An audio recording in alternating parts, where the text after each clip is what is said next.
भरपूर जणांच्या मनामध्ये एक प्रश्न पडलेला असतो की गावरानी कोंबडीची चोच जी आहे ती कापायला पाहिजे की नाही कापायला पाहिजे.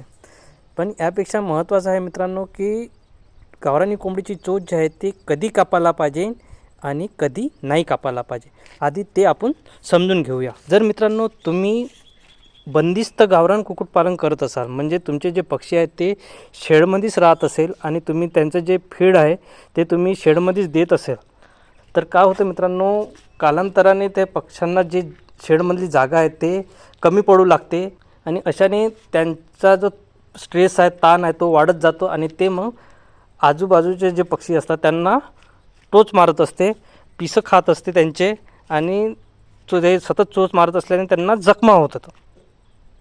जेव्हा असं होते मित्रांनो, तेव्हा आपण त्या पक्ष्यांची चोच जी आहे ते कापतो. त्यामुळे काय होते की त्यांनी बाजूच्या पक्ष्यांना चोच जरी मारली तरी त्यांना जखमा होत नाही आणि पिसं पण निघत नाही. जर मित्रांनो तुम्ही गावरान कुक्कुटपालन करत असाल, ते पण मुक्त संचारमध्ये, म्हणजे तुमचे पक्षी जे आहेत ते फ्री रेंज एरियामध्येच राहणार दिवसभर.